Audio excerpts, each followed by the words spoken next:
The silence in the laboratory was not the quiet of inactivity, but the dense, humming quiet of power held in check. Dr. Lee Minho stood before the central console, his fingers resting lightly on the cool black surface. His eyes, tired but sharp, scanned the final cascade of data scrolling down the main screen.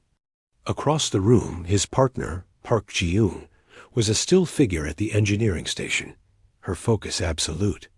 The air tasted of ozone and clean metal. They had been awake for 32 hours.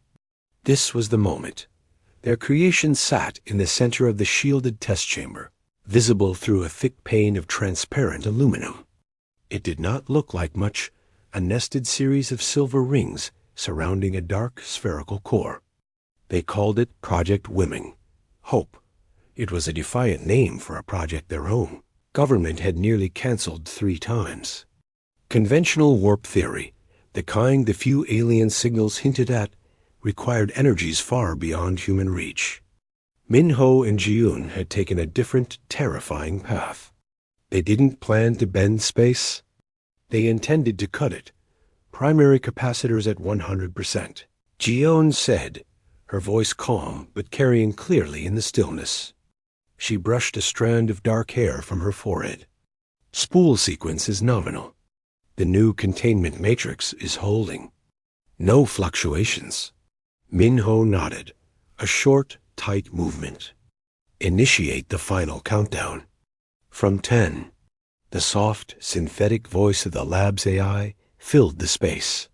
10, 9. Ji-yoon's hands flew over her panel, making micro-adjustments. The air began to vibrate, a low thrum that traveled up from the floor and into the bones. 8, 7. Minho watched the core of the drive. It remained dark. His mind, for a fleeting second, drifted to the thousands of simulations, the hundreds of failed prototypes, the quiet scorn from colleagues who called their work elegant physics but impossible engineering. 6, 5. Then Ji-yoon had come.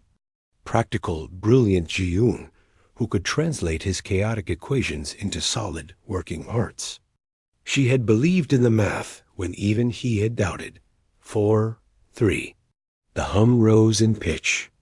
The rings of the drive began to glow with a soft, blue-white light. The lights in the lab dimmed as power was diverted. 2. Minho held his breath. 1. For a moment, nothing.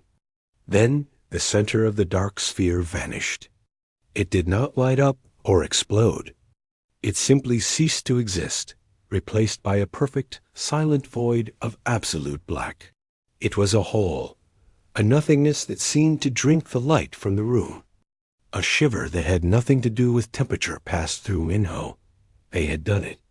They had created a controlled, microscopic rift in reality itself. The void pulsed once. A shimmer, like heat haze, twisted the air around the drive. Then the black sphere winked out. The rings faded to dull silver. The hum died away, leaving a ringing silence. In the test chamber, the small titanium marker cube they had placed inside was gone. Telemetry? Minho asked, his voice hoarse. Ji-yoon was already reading the data. Jump sequence completed. Duration, 1.7 picoseconds. She pulled up another screen. Her eyes widened. The beacon, it's transmitting. From the L2 Lagrange point. A sound escaped Minho's lips, half laugh, half sob. They had just moved an object nearly 1.5 million kilometers in an instant. Faster than light. Human beings had done it. In a lab in Seoul, funded on a shoestring and stubbornness, they had broken the oldest, hardest law. The celebration was quiet, profound. They shook hands, a firm, long grip that said everything words could not. Ji-yoon's composure broke into a brilliant, relieved smile. Minho felt a weight lift from his shoulders that had been there for a decade. They ran the diagnostics again and again. The energy expenditure was within predicted margins. The dried structure was intact. It was a perfect, historic success. But science was a process, and celebration came second to data. As the initial euphoria settled, they began the deep analysis. Minho called up the subspace resonance scans. The drive didn't just move through space. It punched a temporary, tiny tunnel through a deeper layer of reality, a layer their maths called the substrate. The tunnel had to collapse instantly for the jump to work. That was the theory.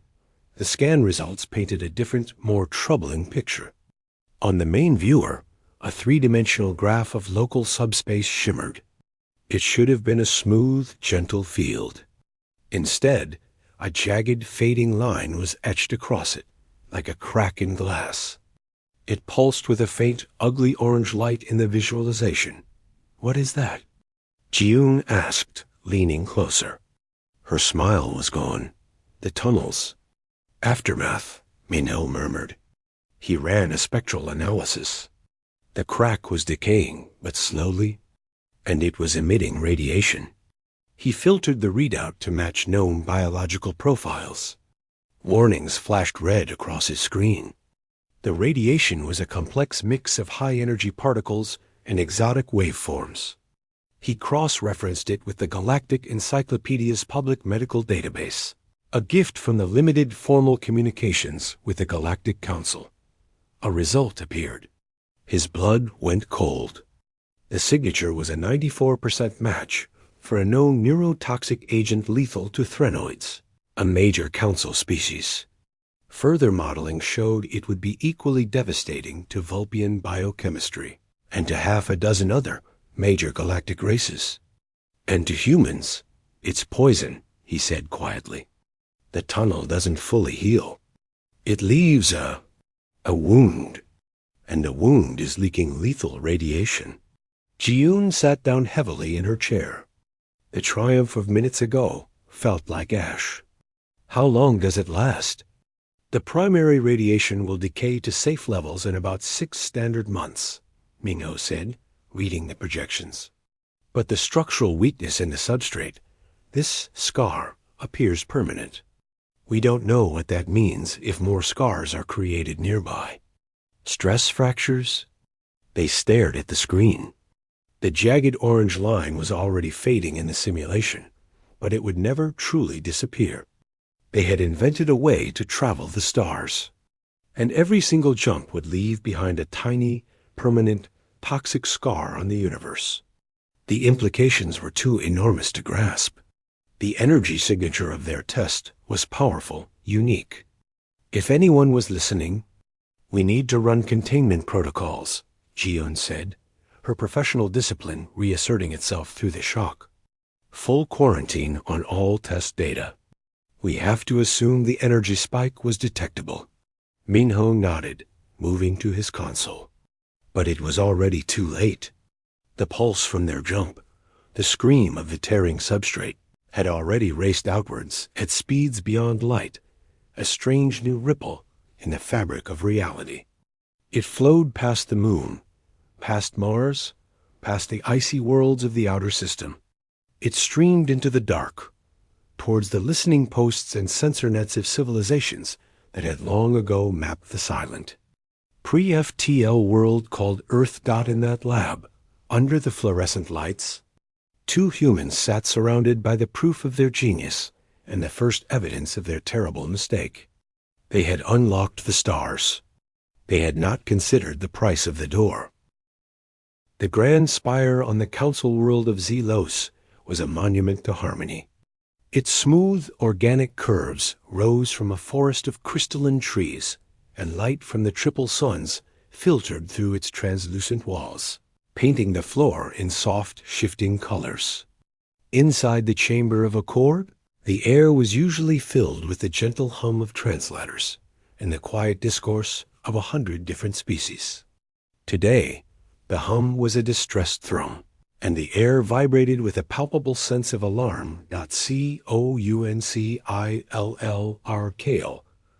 A threnoid felt the disturbance not with his ears, but in the very core of his being.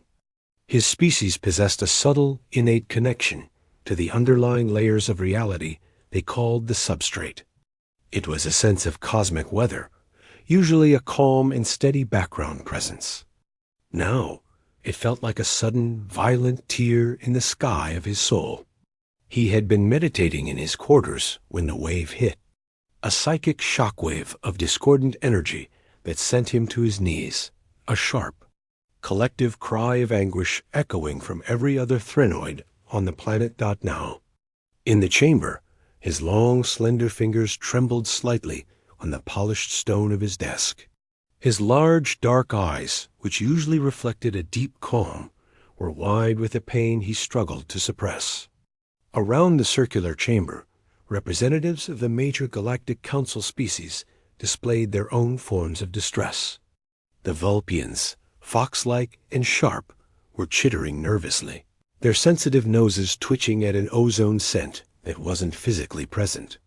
The solid, mineral-based Gron were emitting a low subsonic rumble that made the floor vibrate. The aquatic Selkaw delegates floated in their fluid tanks, their bioluminescent patterns flashing urgent red and yellow. The central holographic display, usually showing star maps or trade routes, was currently rendering a violent, ugly phenomenon. It showed a ripple of distorted subspace propagating from a single point in a minor, backwater arm of the galaxy. The ripple was colored a sickly orange in the display, and where it passed, simulated stability graphs shattered into chaos. "The signal originated 14 of your standard hours ago," announced the Council's Chief Science Intelligence Officer, a precise, cybernetically enhanced being named Lore. Lore's voice was neutral, but the data was damning. Coordinates: Sol System, third planet. Designation: Earth, a pre-FTL species known as humanity. The energy signature is unique. It matches no known drive technology or natural phenomenon in our records.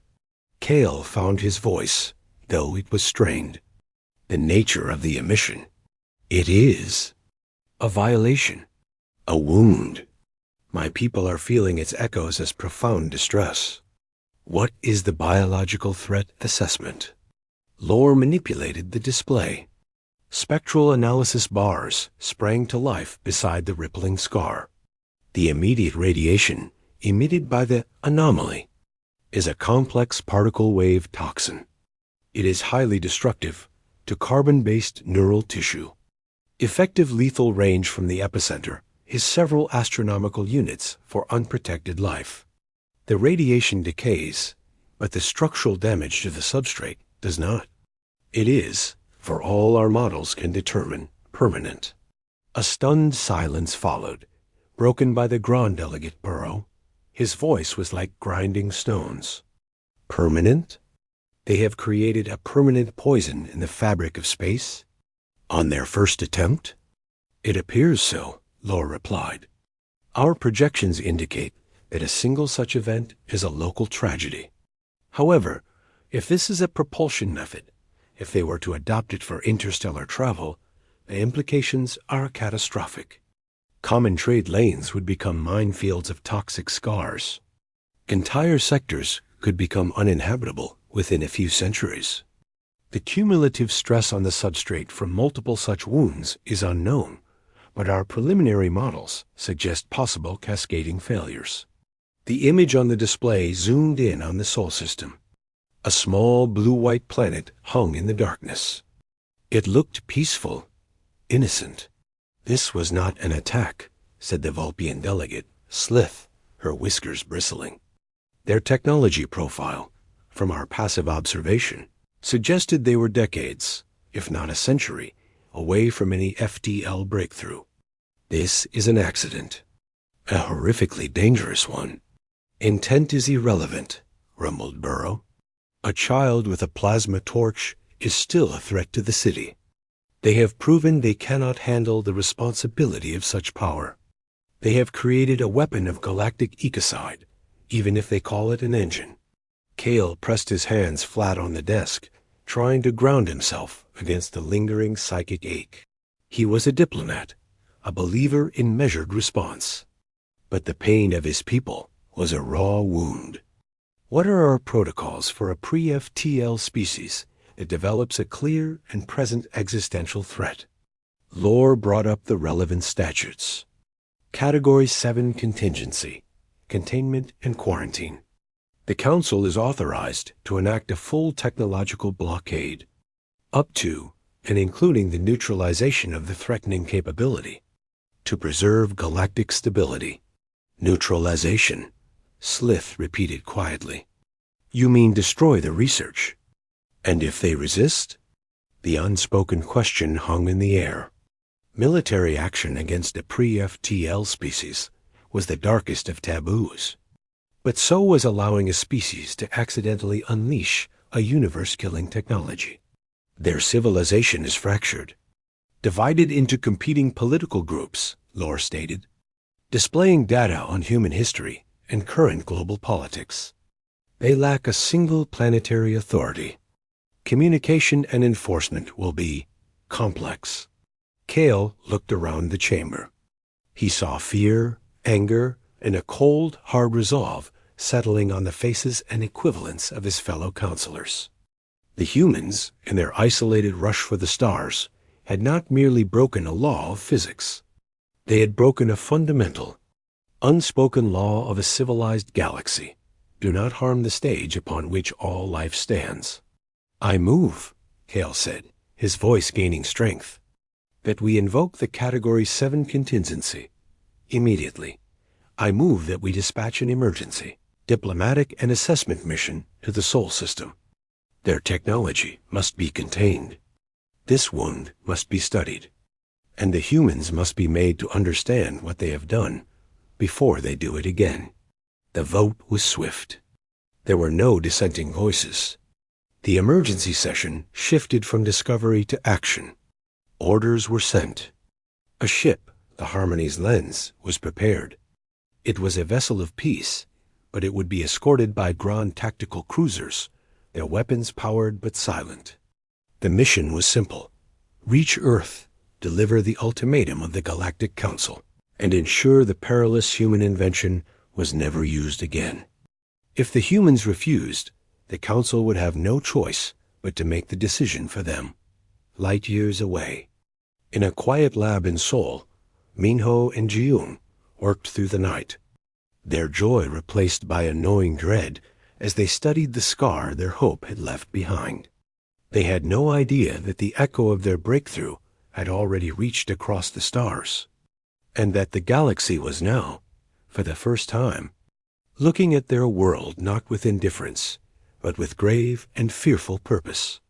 The Council's ships slipped into faster-than-light travel, using their own safe, slow, and proven technology, heading toward the source of the terrible new scream in the dark.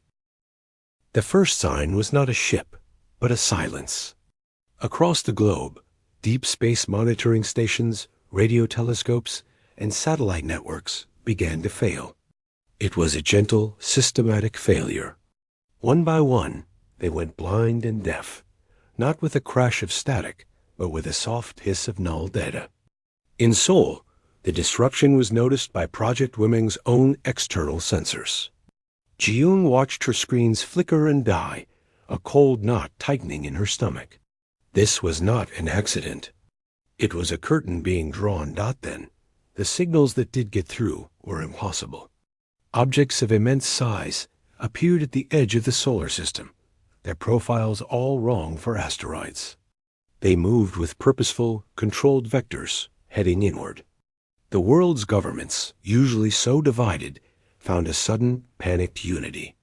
Emergency sessions of the United Nations Security Council ran through the night.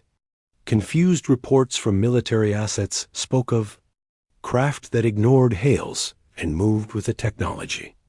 That seemed like magic. Dr. Lee, Minho, and Park Ji-yoon were summoned from their lockdown lab by a contingent of grin-faced South Korean and United Nations officials. They were flown on a supersonic jet to New York, the journey a blur of anxiety and exhaustion. They were not treated as heroes. They were treated as the source of a problem, the people who had knocked on a door that should have remained closed, the United Nations headquarters. was in a state of controlled chaos. In a secured briefing room, they faced a wall of screens showing the faces of world leaders and military commanders. The air was thick with tension and translated whispers. "Explain it to us again, Dr. Lee," said the American Secretary of Defense, her image pixelated but her tone sharp. "In simple terms, what did you do, and why are they here?" Minho, feeling small under the weight of so many stares, explained. He spoke of the substrate, the temporary tunnel, the jump. He pulled up the now infamous graph of the subspace scar on a central display, its jagged orange line a silent accusation. He explained the toxic radiation. A French scientific advisor interrupted, his voice scornful. "And you saw this damage, and you did not think to stop?" Ji-yoon spoke before Minho could. "We saw success first. We saw humanity reaching the stars. The damage was a secondary readout. We are seeing its implications now, the same as you." Before the debate could descend further, a new uniform alert flashed on every screen. A single vessel, sleek and silver like a swimming fish, had detached from the main group of alien ships and was now in a high orbit around Earth. It was broadcasting a signal on every frequency, in every digital protocol, even overriding television and radio broadcasts. The message was visual and auditory, a sequence of complex mathematical symbols, followed by a star map, and then a clear, synthesized voice that spoke in flawless, accentless English. "We are the emissaries of the Galactic Council. We request immediate dialogue with the governing body of Earth. We will transmit coordinates for a meeting. You may bring a vessel of your own. We will wait for one of your hours." The world held its breath. An hour later, a multinational team, including the UN Secretary General, a few terrified diplomats, and under urgent insistence, Minho and Ji-yoon boarded a shuttle modified for the occasion. They rose from a launch pad in Kazakhstan, leaving the blue sky behind for the star-speckled black. The journey was short. There, hanging against the ink of space, was the alien ship. It was beautiful and terrifying. It had no visible engines, no seams, no windows. It looked less built and more grown. A bay door opened, revealing a soft blue light. Their shuttle was guided inside by an unseen force. The gravity felt normal, the air cool and clean. They were met in a simple circular chamber by three figures. The leader was tall and willowy, with skin the color of twilight and large, dark, liquid eyes that held a deep, weary sadness. This was Lyra, the Threnoid emissary. To her left stood a Gronborough, who had come as a military observer. He was a bipedal figure of layered stone-like plates, his presence massive and immovable. To her right was a Vulpian Slith, her fur a sleek gray, her eyes sharp and analytical. The human delegation was struck silent. The aliens were not monsters, but they were profoundly other. It was Lyra who spoke, her voice melodious but heavy with gravity. "We greet you. I am Lyra. We come because of what you have done." A hologram appeared between them. It showed Earth, then zoomed into the lab in Seoul, displaying a perfect schematic of the Wemming drive. Minho felt a chill. They knew everything. The hologram changed to show the subspace scar, magnified 1,000,000 times. It showed the toxic radiation washing over simulated planets, withering forests, and causing cities to fall silent. It showed one scar, then 10, then 100, and a web of them spreading along a star lane, rendering whole systems lifeless. "This is your invention," Lyra said, the sadness in her eyes deepening. "It is a wound in reality. Each use creates a permanent, poisonous scar. Your single test has already caused distress to my species, who feel the harmony of the substrate. Your science, in its reach, has overlooked a fundamental consequence. You have created a weapon that kills not people, but the possibility of life itself. The UN Secretary General, a man named Haris, found his voice. We did not know. This was not our intent. We seek only to join the community of spacefaring peoples. Burrow, the Gron, spoke, his voice a low rumble that vibrated in the chest. Intent is a luxury for those whose mistakes are small. Your mistake is galactic. You are children who have found a star and are using it to light your cave, unaware you are burning down the forest. Lyra raised a slender hand. The Galactic Council has convened an emergency session. A decision has been reached. You will cease all research into this technology immediately. You will surrender all data, prototypes, and materials related to this drive.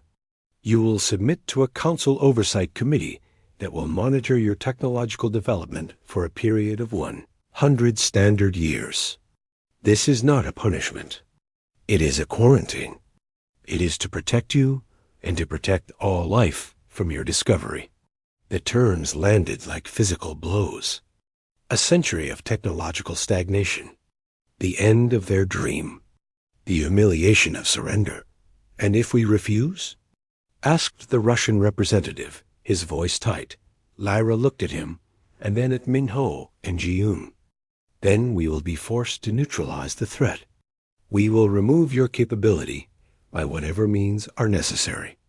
The ships you see nearby are capable of precision actions. We do not wish conflict. We wish the healing of this wound and the prevention of more. You have 72 of your hours to deliver your answer. The meeting ended. The humans returned to their shuttle in a daze. As they departed, Minho looked back at the alien ship, a symbol of a galaxy far older and wiser, and now infinitely more fearful of what humanity had become. They returned to a planet already fracturing under the news. There were calls for defiance, for war against the alien bullies. There were cries for immediate submission, for survival at any cost. Minho and Ji-yoon were placed under even heavier guard, now seen as both the keys to the stars and the architects of doomsday. In a secure room in New York, surrounded by the noise of a terrified world, they looked at each other. The drive was their life's work. It was hope. But on the hologram, the scar still pulsed, a silent orange heartbeat of their perilous ambition. The countdown had begun. The world tore itself in two. News of the Council's ultimatum leaked within minutes, and humanity's reaction was a storm of fear, pride, and fury. In some cities, people marched under banners that read, "Don't bow to aliens and our stars. Our rules." In others, quieter, terrified crowds held vigils, pleading with their governments to accept the terms, to survive. The global internet became a battlefield of arguments and conspiracy theories. Military forces around the world were placed on their highest alert, but their commanders knew it was a gesture. Their most powerful weapons were firecrackers, compared to the silent ships holding position beyond the moon. Dr. Lee Minho and Park Ji-yoon were kept in a sterile, secure conference room in the UN complex. They were provided with food, with screens showing the chaos outside, and with a constant stream of officials who demanded explanations they had already given. The weight of everything pressed down on Minho. He stared at his own hands, the hands that had input the final command. He saw the scar in his mind, that ugly, pulsing orange line in the clean field of subspace. Ji-yoon, however, was working. While politicians argued and the public raged, she had requested and received access to the raw data from the Council's presentation. She isolated the detailed scan of the scar their test had created. She ran simulations, her face lit only by the glow of her tablet. "They're right about the toxicity," she said quietly, not looking up. "And they're right that the structural weakness is permanent. Their science is far ahead of us in this. So we submit," Minho said, his voice hollow. "We end it. We become a zoo species for a century." "Maybe," Ji-yoon murmured. She zoomed in on the scar's waveform. But they are only looking at it as a wound, a dead thing. Look at the energy decay signature. It's not linear. It's oscillating. Minho pushed his own despair aside and leaned in. She was right. The scar wasn't just a static tear. It was vibrating at a very specific fading frequency. It was like a tuning fork that had been struck and was slowly going silent. It's residual energy from the drive's phase field, Minho said, understanding dawning. The tunnel didn't collapse cleanly. It's ringing. And if something rings, Ji-Yun said, finally looking at him, her eyes burning with a new, fierce light, you can cancel it out with an opposite wave. Destructive interference. The idea was so audacious, it stole Minho's breath. You want to heal it? Sing a lullaby to a wound in space? Not sing, broadcast. We modify the drive. Instead of creating a tunnel by tearing, we use a focused, inverted pulse. We match the scar's frequency and cancel it. We use the very thing that made the wound to stitch it closed. It was a beautiful, dangerous idea. But the problems were immediate and massive. To do that, we would need to activate the drive again. The Council's ships will detect the energy spike the second we power it up. They'll see it as a violation of the ultimatum, as an act of war. And we would have to do it at the scar's location, Ji-Yun added. We can't broadcast that pulse from Earth. We have to go there. They were silent for a long moment, the noise of the arguing world a distant buzz. They were proposing to use the galaxy's most feared weapon in the one way that might prove wasn't a weapon at all. Right under the guns of the beings who had ordered it destroyed, their door opened. A new man entered, accompanied by a UN guard. He was young, with a serious face and a military bearing, but he wore a flight suit, not a dress uniform. Dr. Lee, Dr. Park, I'm Captain Kim Tae-yun. I fly the Chalama, our new deep space test shuttle. It was going to be the manned platform for your next phase of tests. He looked at them both, his expression unreadable. I've been listening to the security briefings.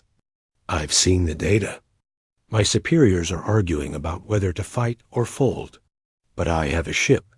And you, he said, looking at Ji-Yun's tablet with its glowing waveforms, look like you have an idea that isn't either of those things. They explained it to him, quickly in the plain language of physics and risk. Tae-yun listened without interruption. When they finished, he nodded slowly. So you want to fly right up to the thing that's poisoning space, turn on the machine the aliens have banned, and try to fix it. And we have to hope they don't vaporize us before we can prove we're doctors, not bombers. That is correct, Minho said.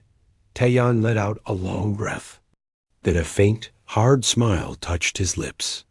That's the first honest mission profile I've heard all week. The Chalama is at a secret hangar in Nevada.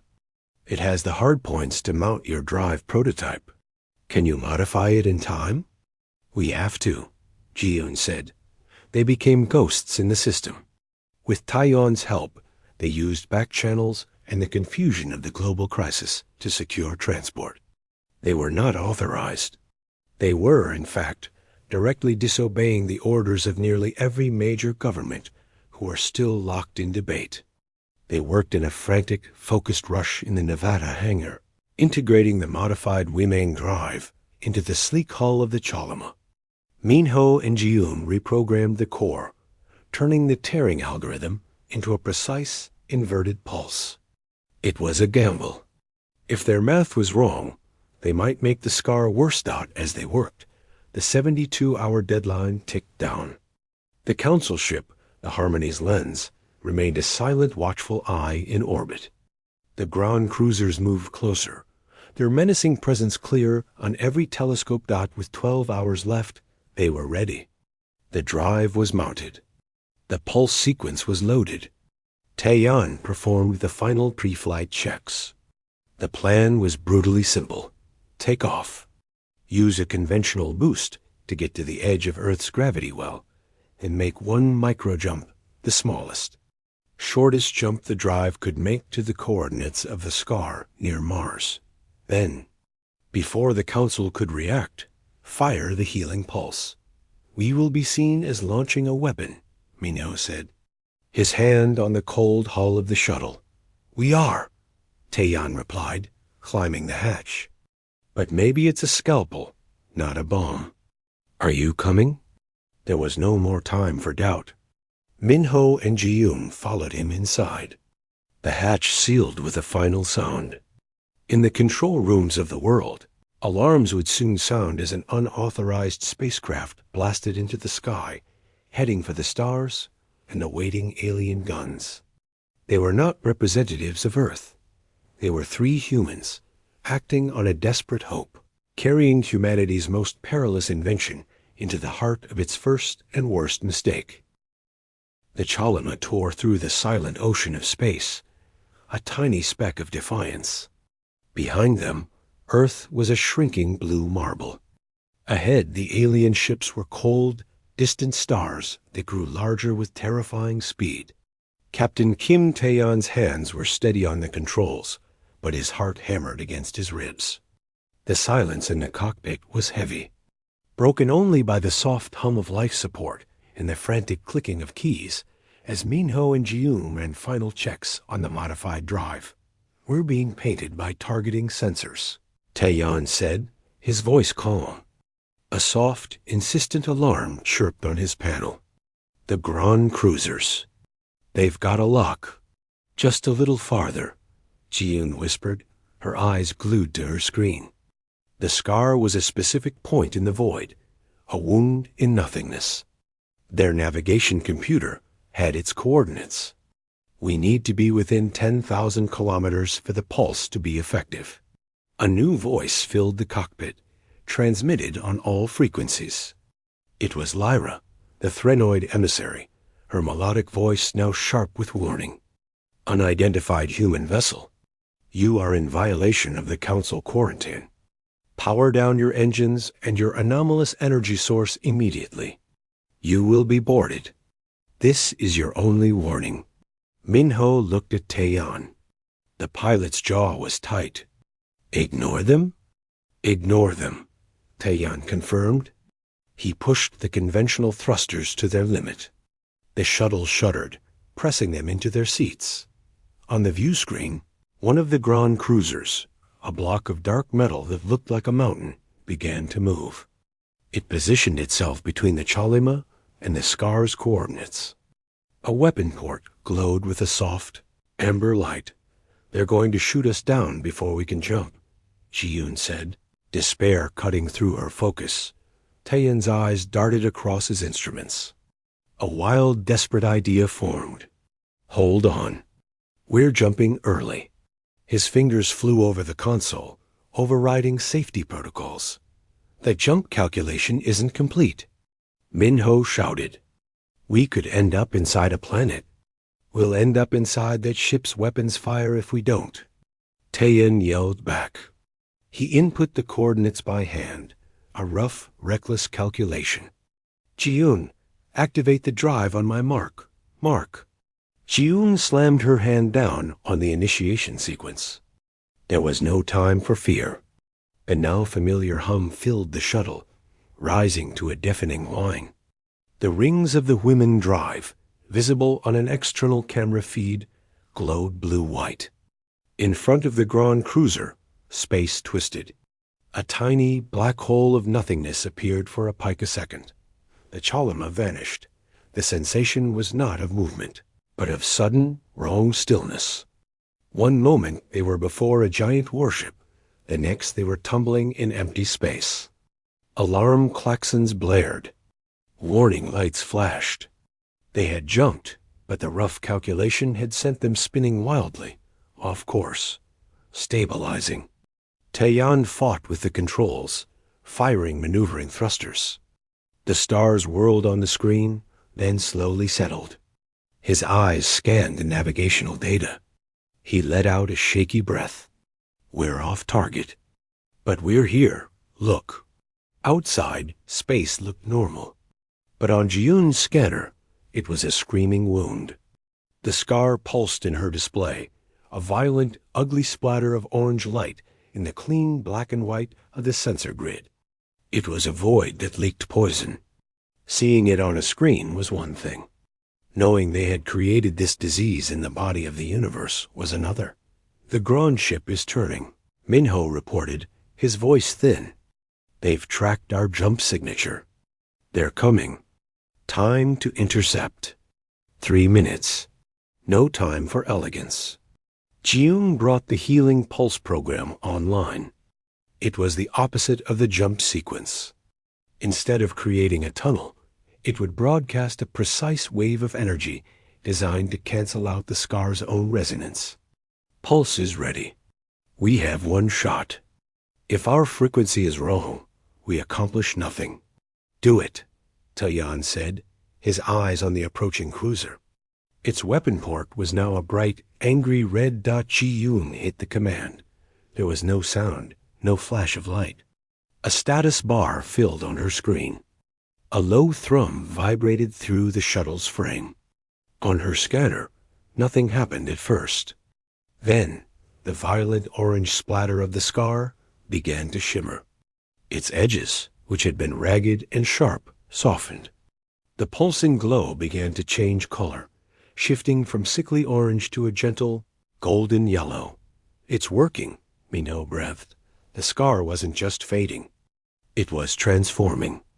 The golden light smoothed out like a wound knitting itself closed. The toxic radiation signature on their monitors plummeted to 0. Then the golden light itself dimmed, fading into the background color of normal, healthy subspace. The scanner screen went clean. The wound was gone. In its place was a faint, almost invisible shimmer of stability. Like a healed seam dot at that moment, the Grand cruiser arrived. It filled their view screen, a wall of weaponized rock and metal. The red glow from its weapon port was blinding. They were dead. They had healed the scar and proven their point, but they would never live to explain. Then, the red glow faded. The weapon port went dark. A new communication request flashed, this time from the Harmony's lens. Lyra's face appeared on their screen. Her large, dark eyes were wide, not with anger, but with stunned disbelief. She was looking at data on a screen off-camera. "Human vessel. What have you done?" "The anomaly. It is gone. The substrate readings are stable. The toxicity is 0. Explain." Minho leaned forward, his voice trembling with exhaustion and relief. "We used the drive, but not to tear, to heal. We matched the scar's frequency and canceled it. Our invention can make wounds. We have now proven it can also mend them." There was a long silence. Lyra turned, speaking to someone off-screen in her own flowing language. She turned back. The weight of galactic consequence was in her eyes. "You were told not to activate the device. You disobeyed a direct order of the Galactic Council." "We were told to stop a threat," Ji-yoon said, finding her strength. "The threat was the scar. We have removed it. The proof is before you. Is our technology perilous? Yes, but it is not only that. It is also a tool that can repair the damage it causes." Another pause. The Grand cruiser slowly backed away, taking up a watchful position. The immediate danger had passed. "This changes everything," Lyra said softly, almost to herself. The Council's emergency session was called to address a weapon. "You have shown us a medical device of unprecedented power and of unprecedented danger. This complicates the situation beyond measure." She looked at the three of them, these fragile, reckless, brilliant humans in their small shuttle. "Do not move. Do not activate your drive again. The Council must reconvene. You will be escorted to a secure location. Your actions have not solved our problem, humans. They have transformed it. The communication ended. The Chalama hung in space, flanked now by alien ships that were no longer aiming weapons, but standing guard. They were not free. The quarantine was not lifted. But they were not doomed. Minh. O slumped back in his chair. He looked out at the stars, no longer just points of light, but a living fabric, delicate and strong. They had reached out and torn it. Then they had learned to stitch. The hope they had named their project was no longer a simple, shining thing.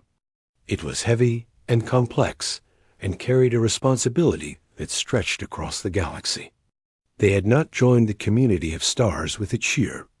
They had stumbled into it with a warning and a bandage. And for now, that was enough.